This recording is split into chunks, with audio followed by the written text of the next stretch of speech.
Once the Kalalalia, Washim, Washai, Bashim, Rakakash, double honors to the apostles of great millstone. Shalom to all the brothers in the highway and byway, preaching this word in sincerity and in truth with much honesty. I'm the brother Shapar from James Maker Camp. Now, this video I'm going to do this morning is to address the video that Vegas posts. You know, Vegas is a popular entertainer out here in Jamaica, and Sizzla Kalonji also is a popular entertainer, which Vegas posts a video about Sizzla Kalonji spewing his madness, because what he's saying is total madness and it's not rooted in scriptures, man. And what Vegas is saying is also madness also. But for now, I'm just gonna address what Sizzla is saying, man. Because these men, bunch of confused men, and basically what they're spreading out there is a straight up confusion. But we as the prophets of the Lord, whenever time them something here pop up them head, our main mission is to defend the gospel, defend the truth, man. Tearing down these lies, man, what these men basically pushing. So I'm gonna bring out the first precept here and then we play the video. This is first, this is second Corinthians 10 and verse 4. It says, for our weapon of our warfare is not carnal, but mighty through God to the pulling down of strongholds. Because Rastafarianism is a stronghold upon the youths of Jamaica, one of the main strongholds. Apart from Christianity, Rastafarianism is one of the main strongholds upon Jamaica. Once you mention Rasta, you know, worldwide people think about Jamaica. You know what I mean? And the doctrine around it, you know what I mean, is a poison to the young youths them out here, man. Because whenever time they feel like the system fail them, that's how another first thing I want to pick up. You know what I mean? To be a Rasta, you know. But this thing don't have the foundation, and that we have to prove to you today. Say, yo, look, the whole thing don't have a foundation, man. So it's a stronghold upon the people, them, and we come here to release that ban. You know what I mean? But anyway, verse 5, it says, casting down imagination and every high thing that exalted itself against the knowledge of God. Because it's a wild imagination. This idea that Selassie is God. You know what I mean? And all the things them surrounding Selassie is wild imagination, man. You know what I mean? I used to read some of them books like Keyboard Niggas and some other book, and trust me, some whole heap of things in it where, you know, with them try tying the Selassie as this being where we're supposed to be, you know, a godlike being. But anyway, now go work. But anyway, and bringing into captivity every thought to the obedience of Yahushua, man, and which is the true Lord, what the scripture speak about, and we're gonna prove that today. Anyway, I'm play a video right here, so now, and then of a Rasta man. Well, first you must know the word Ras is an honorable title given unto His Majesty, means head. Head. The word Ras means head in Hamaric. Exactly. In ancient Hebrew, Rash mean head.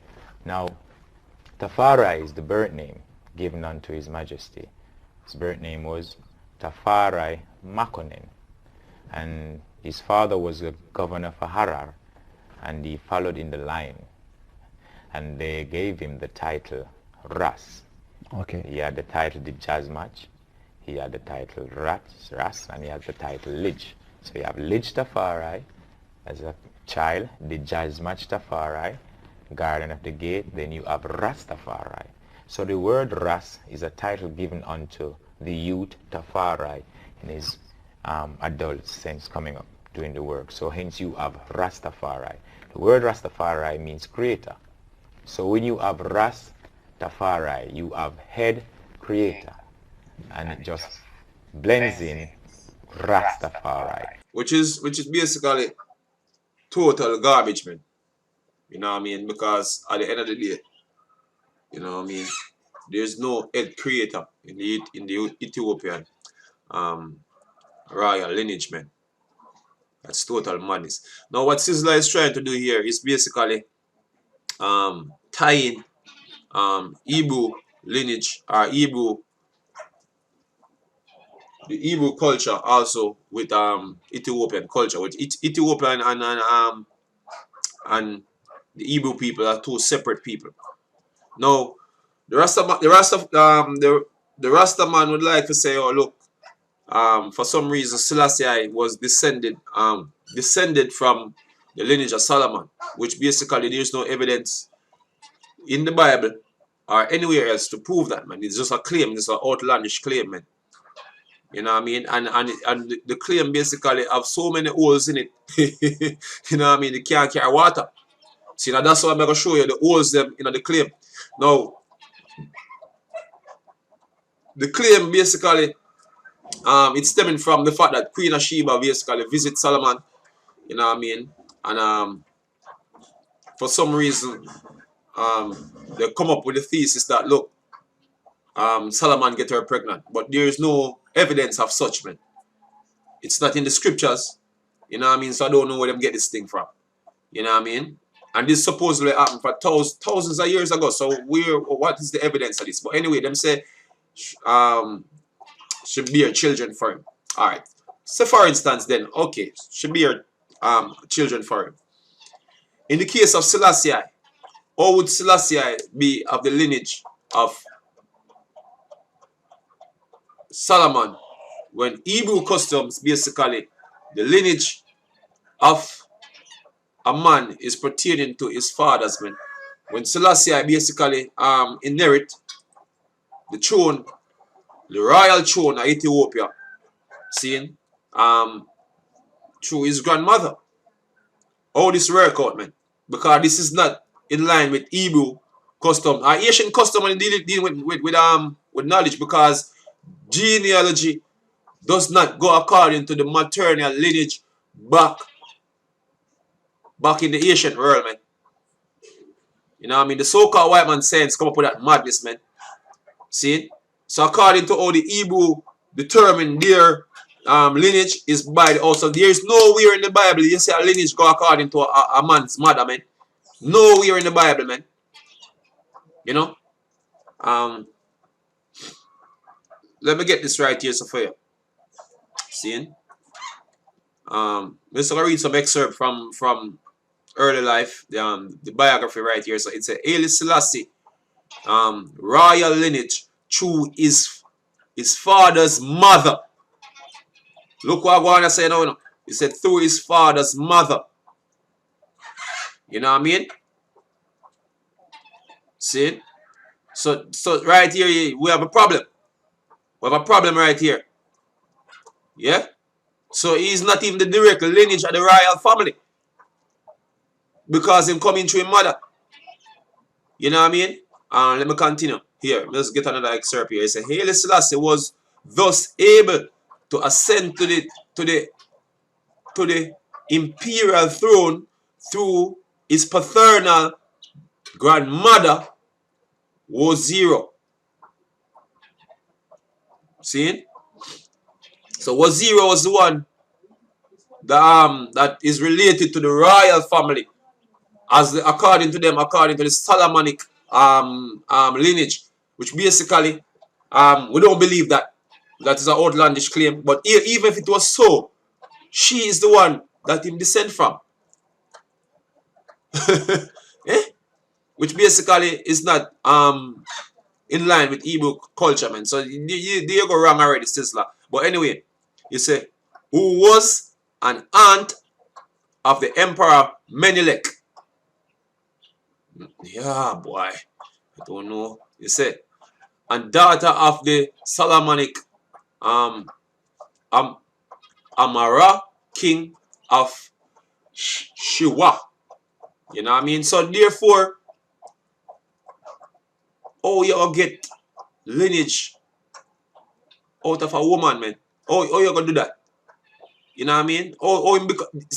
As we say, him not even the true lineage of the royal family, man. Because you don't do this through your mother, man. You don't do this through your mother. Let me get that precept here. This is Numbers 1:18. And they assembled all the congregation together on the first day of the second month, and they declared their pedigree after their families by the house of their fathers, according to the number of their names, from 20 years old and upward, by their polls. So this is how Hebrews basically track them genealogy, man, to the house of their fathers, man. That's how you become an Israelite, man. You know what I mean? That's how you be a part of the royal lineage, man.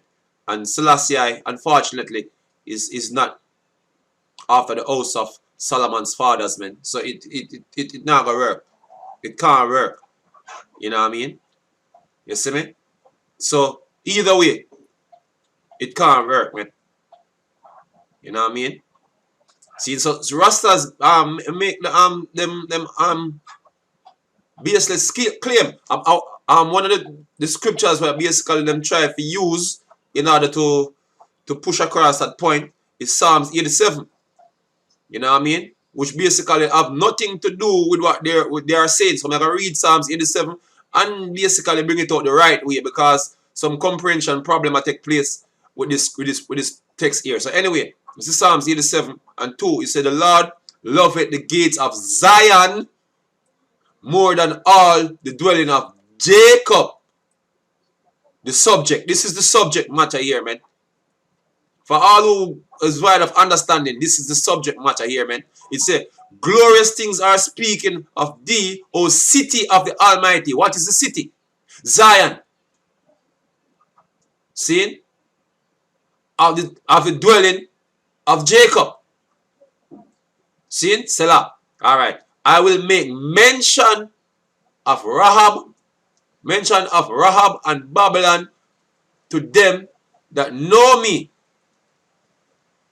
Behold, Philistia and Tyre with Ethiopia, this man was born there. Now, according to the Rastaman them, because it said Ethiopia here, so right before it said this man was born there, them say the Messiah born at Ethiopia. But look here, it said behold, Philistia and Tyre. See? Comma, Philistia, comma, Tyre, comma, with Ethiopia. That means that this basically is some of these nations here. This is basically summing up all these nations here. See? So if you're going to claim say you're in Barney, so that means you're in Barney too, which is Tyre, and that means you're in Barney Philistia. You know what I mean? But guess what? Comprehension problems, man. The subject here is Zion, man. This is the subject. This man was born where? Zion, man. Zion, the dwelling of Jacob, man. There where is born. So this is the only scripture them can draw from the Bible to say, oh look, Selassie, born in Ethiopia. Craziness. Craziness, man. Craziness. You know what I mean? As I said before, there's no genealogy in the Bible. You know what I mean? Showing a man genealogy going by his mother, man. Look at the Lord Yahushua genealogy here, man. You see me? Abraham begot Isaac, which is a man. And Isaac begot Jacob, which is a man. And Jacob begot Judas and his brethren, all men. See, and Judas begot Phares and Zerah, or Zara, and of Tamar. See, all men. See, and if I continue down the line, all men, down to King David, all men, see, down to Solomon, all men. This is the proper way, man. There's no woman in the genealogy, brother. So, oh, you have a man grandmother here, so I account for him lineage, man. Nigga, this man not even look like a full-fledged black. This man look like a... Look, man, this is a Eden, man. See, so not even a full-fledged black man, this man not look like, man. See? The Messiah, the scripture tell us that the Messiah here look like wool, man. You know what I mean? Them silky type here, man. The Messiah here is supposed to look like wool. Wool like your hair, ear for your head. Sizzla, wool. Not no silky type here, man. No brown skin, man. Light skin complexion, man, brother. You know, no light skin, man. The Messiah, Revelation 1 tell you how the man look, brother. You know what I mean? But hey, these niggas are proud. You know what I mean? Them in the spotlight, so therefore, you know whatsoever them have them not gonna take the low seat, man. Them not gonna take the low seat and them will continue to do what them doing. You know what I mean? Throwing them poison out there, you know, throwing them poison to poison whosoever supposed to be poisoned, man. You know what I mean? So that's how it is, man. Yeah. So that was a color lolly, how about Shemi was shy? Bashem Raka Kodash, double honors to the apostles of Great Millstone. And shalom to all brothers in the highway and byway, preaching this word in sincerity and in truth with much honesty. Mr. Vegas, you are next, man. Alright.